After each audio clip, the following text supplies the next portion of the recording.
Hi, I'm Jen Barnes, and you're about to experience how to ditch the old ways of doing things, embrace your neurodivergence, learn tips and tricks to function optimally, and love yourself, neurodivergence and all. Welcome to the Self-Loved Woman podcast. Meditation. I found that to be super, super helpful. Before I meditate, I always do some pranayama or breath work. For me, I choose Nadi Shodhana, which is also known as alternate nostril breathing, because that's a balancing breath and it can help quiet the mind a little bit. Like it makes it not quite as intense. So that can be a really, really nice option. Something I teach inside of Ascend is how to practice mindfulness the ADHD way. Hey, it's Jen. I'm so glad you're here. Today, I want to let you in on a little secret about what I've been doing over the past year to skyrocket my confidence and trust in myself, really stepping into this role of digital entrepreneur and let you know like how I did that so you can do it too. So if that sounds interesting to you and you're like, oh yeah, I'm not super confident or I don't trust myself or whatever, then this one's for you. All right, y'all. So before I share this, I want to back up. I want to back up a ways, right? I was not always someone who really knew to take care of mental health. I started out with a math degree and taking actuarial exams and ended up in a therapist's office, which I didn't even know what a therapist was at the time with anxiety and depression, which I also didn't know what that was at the time either. Right. This is like 25 years ago now, maybe 26, I think. But I had no idea what was going on. I had very little self awareness, if any, because my whole life I had been cutting myself off from how I felt and what I wanted in order to mask my ADHD through people pleasing and perfectionism. And like I've talked about before, over functioning and high achievement. And I certainly know other people have found other ways to make their way to adulthood with ADHD. That was just how little Jenny figured it out. So that was what she did. And it worked for a while until I really, really struggled in my 20s with anxiety and pretty severe depression, actually, a lot of suicidality. And over time, I have found ways to increase my confidence and my ability to trust myself. And there are things that I've done since then, but especially in the last year, I doubled down on some of these things. So I want to back up to some of the first things I did when I was in my 20s that helped me shift that was I was very attuned to my self talk. I paid a lot of attention to how I was speaking to myself. And I like to talk about parts now. This was long before I knew anything about internal family systems or IFS or recognizing parts. But I would talk to the feelings I had inside of myself. And I had a sense that there was like this meanie inside of me beating me up. My therapist used to call it going to beat up. And it just was so critical and so mean. And as I started to pay attention to that inner critic or voice, I started to get curious about it and even start to, I don't want to say defy it, but have conversations with it. What if we did the best we could? Or instead of saying, oh, that was stupid, saying, that's not my first choice of how I would have handled that. Or, oh, this is a learning lesson, and being able to be lighter about it. And sure, there was some inner work I needed to do to get there. But that shift was huge. Being able to start talking to myself more kindly. And it's not that I smushed down anything like the parts that thought I was bad. I had to work with those eventually. You know, back in the 90s, they told us to smush it down. So I did temporarily. But what I would recommend now, if you still have kind of shitty self talk, which again, not a moral judgment, it's just the truth. If you're beating yourself up, what I would recommend is really leaning in and getting curious and being like, hey, what are you concerned would happen if you talk to me nicely? Because a lot of times the answers will be, well, you'll fuck shit up. Ooh, I don't know if I've ever said the F bomb on my podcast. Here we go. It might be what it is that those parts that beat you up inside are keeping you from messing up and keeping others from having the opportunity to beat you up. Because if you beat yourself up first, especially if you do it aloud to people, then they're less likely to do it to you as well, because it can be hard to kick someone when they're down, right? No matter how frustrated you are with them.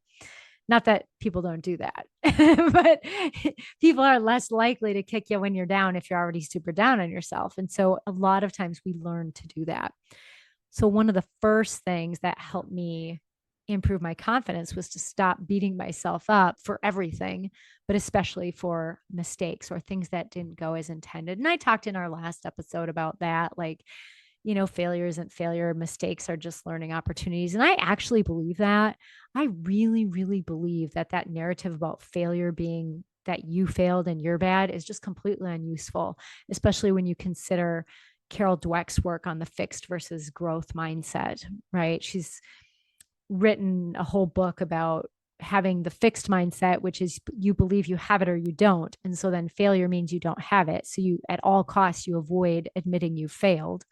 And she uses John McEnroe as an example of that. So any of you who are in my generation, you remember John McEnroe. If you are younger than me, you may not, but he was a tennis player in the 80s and he would lose his mind if he missed a point, and he would blame everything except take responsibility himself. And he has since read the book and admitted, yeah, you know what? She's right. I was in the fixed mindset. And if I'd been in the growth mindset and saw every single mistake as a learning opportunity, I would have been an even better tennis player.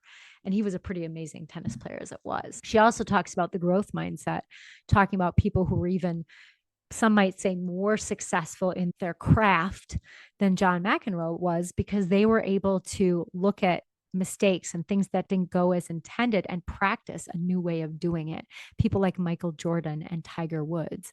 And when we have the growth mindset, we actually grow, right? And move away from being stuck in badness and shame and all that kind of stuff. And guess what? Boost your confidence, not only because you're no longer beating yourself up for the smallest mistakes, but also because you're actually seeing progress. But it's pretty hard to see that progress if you're actively beating yourself up inside, because that can make it hard to put yourself out there. So that is one of the things I did early on to really shift my confidence. I would be remiss not to mention that if I'm going to talk about things that help my confidence. Over the years, there have been a lot of things. And what I will tell you has helped me a lot is that I have this beautiful morning routine. And I know that not everyone has the ability to do this in their life. Like if you're a mom with kids and you're working, this is probably not going to look the same for you. What I will tell you is I have this lovely morning routine that involves things like exercise and yoga and meditation. And during COVID, when I first started building this business, right at the beginning of COVID, it was April of 2020, I started building my ADHD business. I felt like all my extra time had to go to this business. I was skimping on my practices. I still did them because I know the importance of keeping up a habit once you have it, because it can be hard to build habits, but it's easier to maintain them. So I would still do each of these practices, but I was doing between 2, maybe 1 and 5 minutes of meditation, maybe yoga once a week. I was still exercising my full 45 minutes to an hour every day. So that still was great. I was still doing my gratitude journal, but my morning writing practice, which is 3 pages, was getting down to like half a page sometimes, maybe one, if I was lucky. And that was for like 3.5 years. All the while I was working full time in one business and working my ass off to build the other. And yeah, it was during COVID for the first part of it. So there wasn't much to do anyway. But still, it wasn't an ideal business model, because what it was doing is it was shifting me out of alignment. And I didn't realize that's what was happening at the time. I was just so focused. I was hustling. I was hustling. And I knew that I needed to increase those practices. I knew it would help me, but I wasn't actually able to make that shift until almost a year ago, where I really was like, you know what, Jen, your energy is what attracts people. Your ability to help people comes from that beautiful energy that you have, and it's depleted. And it's depleted because you haven't been caring for yourself the way you know you need. And I will tell you, as a therapist who has ADHD, I may need more self-care than the average therapist or person. I don't know. But what I do know is that because I work with women in complex who have complex trauma histories in my private practice, I know that I need a good amount of self-care. Like I'm talking like 2 hours a day at least. And some people might be like, oh, must be nice. Sure. And it's necessary for me to be able to function with the work that I do. So that it means there's other things I don't get to do as often, like go do fun stuff.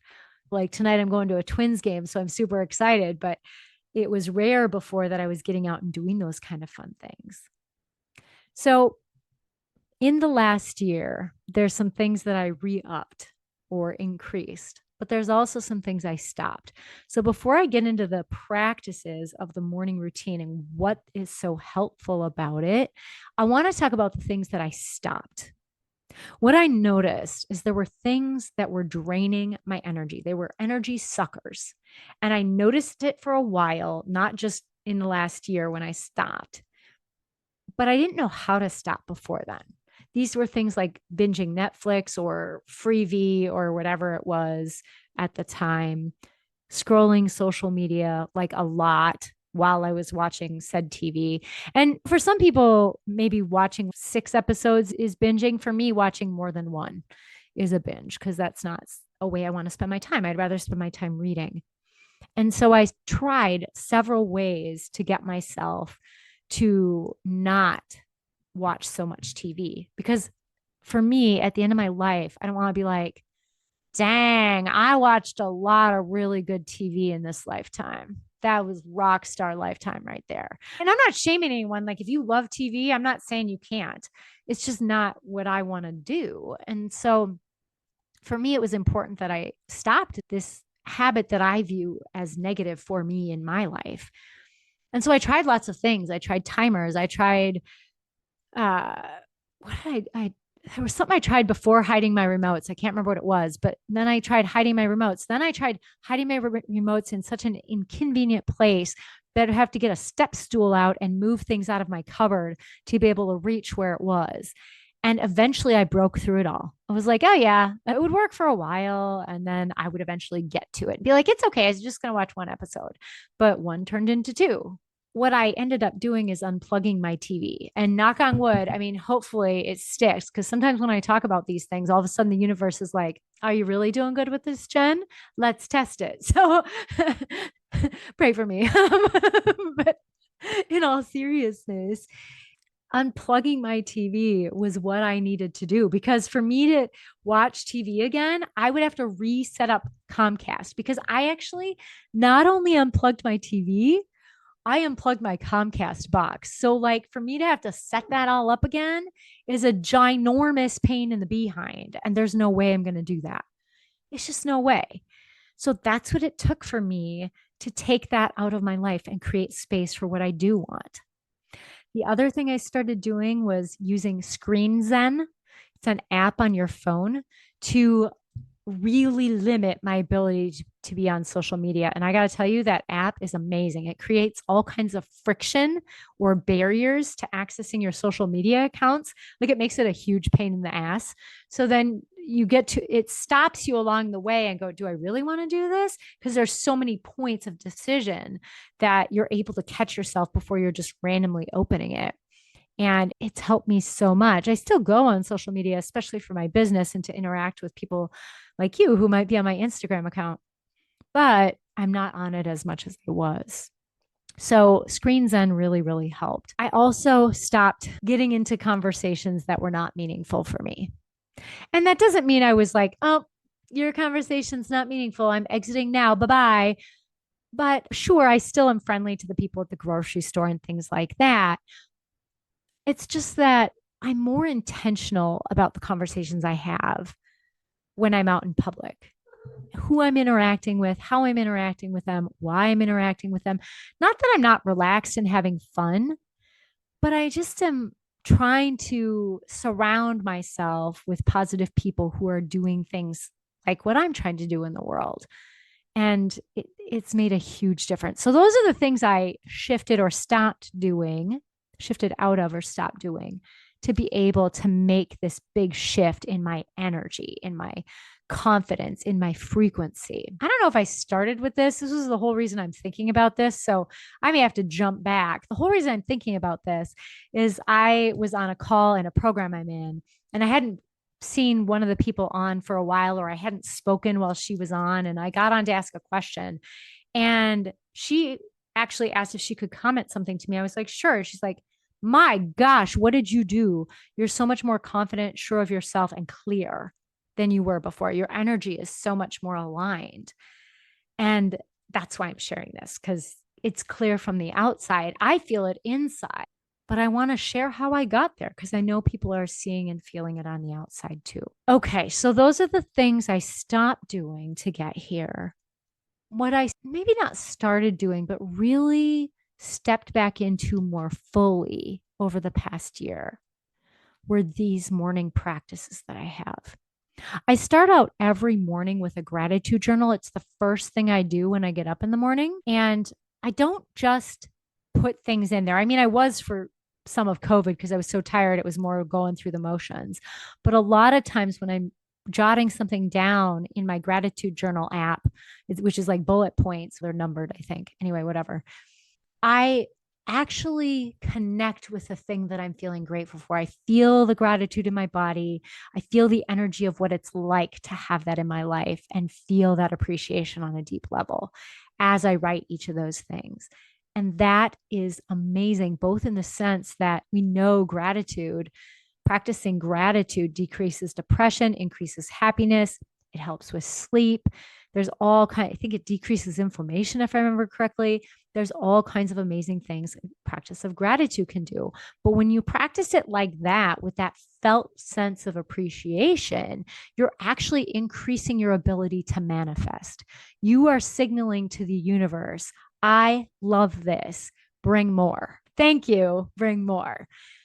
So that type of gratitude practice has been particularly key for me to really get back into doing more than just running through the motions over the past year. After I do that, I go do like my lemon water and feed the cats. So that piece isn't really exciting. The next thing I do is I write for 3 pages, and it's stream of consciousness. So I just free write, brain dump, whatever comes up. And the most common thing I hear from ADHD women is that when they go to write, their brain goes faster than their hand. That's okay. My hand just writes whatever it gets. It doesn't have to be like accurate. No one's going to check and make sure that your dictation is perfect. In fact, I wouldn't even care about spelling, finishing sentences, any kind of grammar. I would just write, because what you're doing is you're getting it out of your head. You're getting all the gunk out, you're processing things. Sometimes I'm writing and acknowledging parts of me coming up. And that might be like, oh, there's a part of me right now that feels this way. Or I might be saying something like, oh, I feel like crap. Oh, there's a part of me that feels like crap. So it can be a little bit of both, but just to acknowledge that and say, oh, what's that about? And get curious can be a great way to get some IFS in, internal family systems or parts work in, to connect on that level. But even just getting whatever's in your brain out, processing things, it's amazing the beautiful ideas that come to me when I give the universe the opportunity to write through me in that way. So I highly recommend a writing practice if you can. That has been tremendously helpful. Following that, I meditate. And I was before COVID meditating between 10 and 15 minutes a day. Now I'm between 12 and 14. So I've gotten back up there. And I will do that even if it means cutting my workout short. I'll make sure I get at least my 12 minutes. Before, it used to be the other way around. I would skimp on meditation just to get my full workout. And what I'm realizing is, yes, my workout is important. My exercise is important. They're both important. And I feel much better served if I can get in at least 12 minutes of meditation, even if it means I get five less minutes of exercise. The world hasn't ended there, because I go for walks and stuff during the day between clients, which I'll talk about in a moment. It's just that there is such a importance to creating that space to sit in meditation. And if you're like, Jen, I have ADHD, I can't meditate. Let me back up. It's tough. It can be tough. I understand our thoughts move quickly. The only reason that's a problem is because you probably think in meditation, your thoughts aren't supposed to be there, that you're supposed to like somehow quiet your mind, which is ridiculous. Our brains think that's what they do. And our ADHD brains move quickly. That's what they do. So to expect your brain to be entirely quiet when you're meditating is ridiculous. It's just absolutely asinine. And I can't believe I said that word. That's so old. But it is. It's just ridiculous. Instead, what we do is we have something be the focus of our meditation. And when our thoughts bring us out of it, we just bring our attention back. That is actually the process or the part of meditation that improves your ability to focus. It's actually getting distracted in meditation that helps you improve your concentration and focus with ADHD. So instead of stressing and be like, I can't meditate, my brain's too busy. That's like part of the point is your brain is busy. Notice it's busy. Let it go to the background. When it comes to the foreground and distracts you from whatever you're trying to focus on in your meditation, go, oopsie daisies, there it is. I'm going to shift it to the background, refocus on my breath or my mantra or whatever you're doing. And that is training your brain to direct your focus and concentrate. That's part of what helps, what makes meditation help ADHD so much.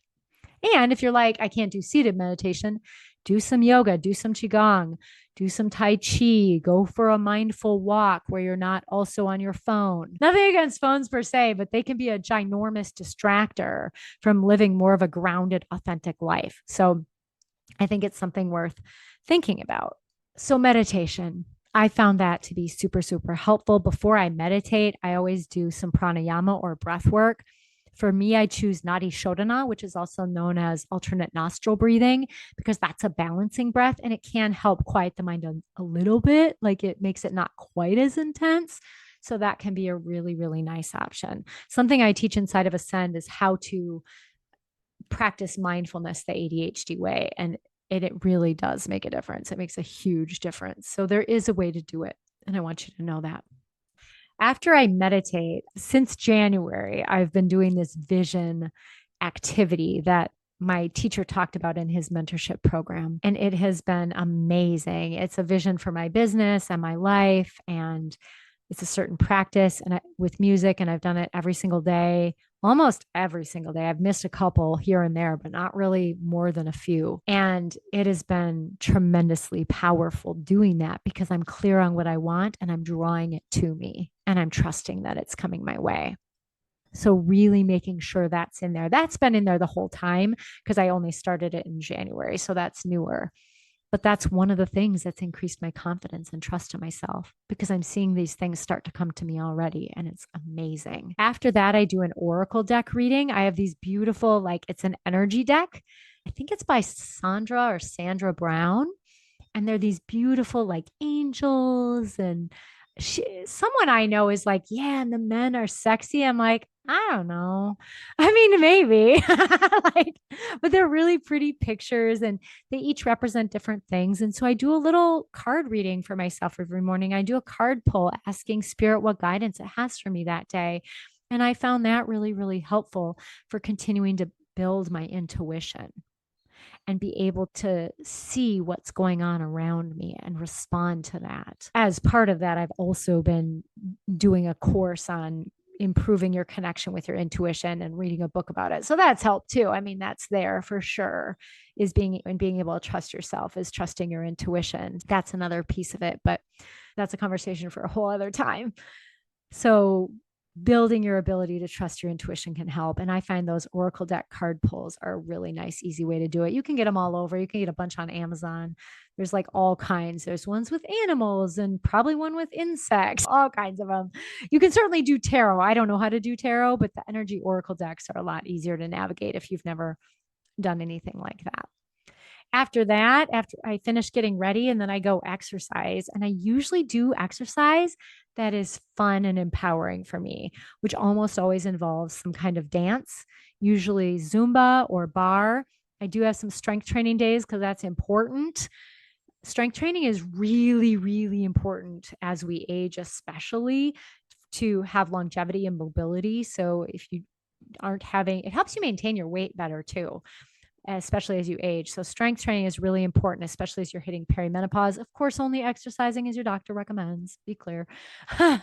But I have found strength training to be really, really helpful. It's something I've done since I was 20, and it's been a really great thing. But sometimes I have to make it more fun for myself because I tend to do similar exercises, listening to different kinds of music or trying something a different way or mixing and matching my outfits, which is silly, shooting Instagram reels because then you feel like someone's watching you. So it's more exciting and fun. So you're like, ooh, okay, I'm going to try extra hard. It's not just me in my garage anymore. So it does help when neighbors walk by sometimes and I can feel them watching me and I'm like, okay, I got to work extra hard right now. I don't know why that is, like I care, but it's interesting how you get that motivation when other people are around. So after I exercise, I really, and this is just in the last few months, been getting in at least 5 minutes of yoga every day. Now, of course, today I didn't get it in because I was running late to get my hair done. But I find that if I can get that yoga in, I feel so much more settled, especially if I could get close to 10 minutes. And this doesn't have to be a crazy intense practice. Yes, I'm a yoga teacher, so I know how to put together a sequence, but none of what I do for my 5 to 10 minute yoga practice is rocket science. None of it requires you to know what a yoga teacher knows to be able to do it. And so I have found that to be so helpful.